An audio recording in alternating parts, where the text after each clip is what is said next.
এই পর্যন্ত মাঠ পর্যায়ে আমাদের অ্যাসেসমেন্ট হচ্ছে ইলেকশন কমিশনের অসাধারণ ভালো কাজ হচ্ছে তফসিল ঘোষণার পর থেকে।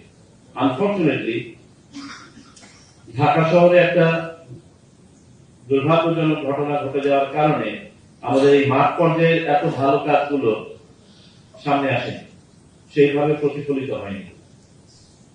আমরা এবার যেমন দেখতে পাচ্ছি যে কোনো সময় চেয়ে আচরণ বিধি প্রতিপালনের ব্যাপারে দল এবং প্রার্থীদের কিন্তু সহযোগিতা যে কোনো সময় চেয়ে বেশি।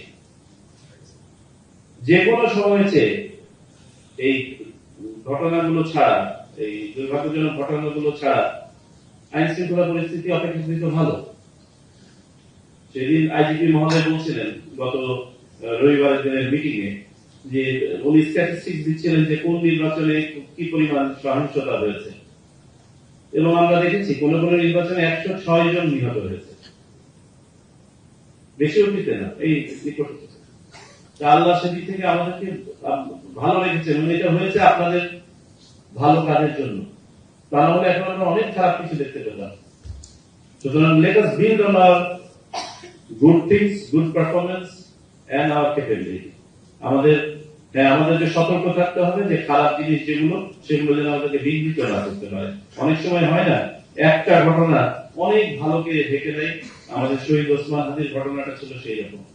এরকম ঘটনা যেন আর ঘটতে না পারে, সেই জন্য আমরা সতর্ক থাকি।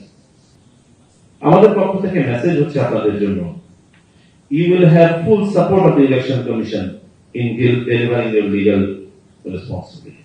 আপনাদের ন্যায়ানুগ সকল কাজের পেছনে নির্বাচন কমিশন দাঁড়াবে, এবং আমরা দেখতে চাই ইউনিফর্ম বাহিনী, বিশেষ করে পুলিশ, মোরাল হাই গ্রাউন্ড নিয়ে রাস্তায় যেভাবে পুলিশে করার কথা সেইভাবে পুলিশিং করবে। আমরা আর ভ্যান্ডালিজম দেখতে চাই না, মব দেখতে চাই না, কোন ধরনের পেশি শক্তি আমি দেখতে চাই না যে পুলিশের একজন সদস্যকে ইচ্ছা হচ্ছে আর কেউ অপমান করছে। অসম্ভব, দিস ইজ নট টলারেটেড।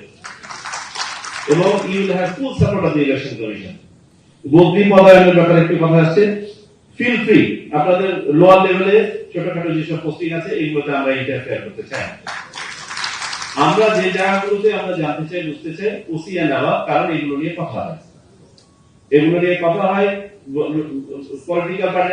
অথবা আমি রিকোয়েস্ট করতে থাকি তো যে এইখানে এই ওসিটাকে চেঞ্জ করে দেন, এখানে আমরা এইগুলোর ব্যাপারে দ্রুততম সময় আমরা জয়েন্ট অপারেশন শুরু করতে চাই।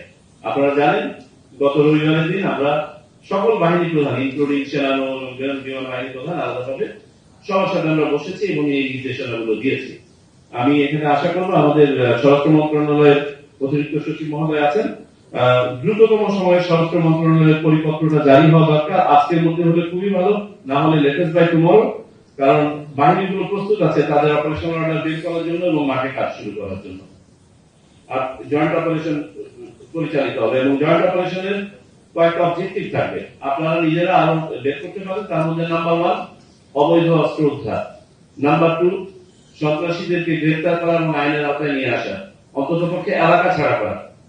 সন্ত্রাসী যদি এলাকা থাকে তাহলে আপনারা এলাকা ছাড়া থাকবেন, ওদেরকে দৌড়ের উপর রাখতে হবে, তাহলে আপনাদেরকে ওরা দৌড়ের উপর রাখবে। আর 3 নম্বর হচ্ছে সাধারণ মানুষের মাঝে, ভোটারদের মাঝে, প্রার্থীদের মাঝে, দলের মাঝে একটা শান্তি এবং নিরাপত্তার আবহ তৈরি করা। আমরা বিশেষভাবে দেখতে চাই যে কোন, আমাদেরকে বলা হয়েছে, আইজিপি মহোদয় গতদিন বলেছেন, ডিএমপি কমিশনার মহোদয় বলেছেন যে কোন একটা জায়গাতে ইনসিডেন্ট হয়ে গেলে যে ওই এলাকা সিল করার যে প্রোটোকল, এটা তারা রিভিজিট করেছেন এবং সেই অনুযায়ী ইনস্ট্রাকশন দিয়েছেন। Please be on board with it.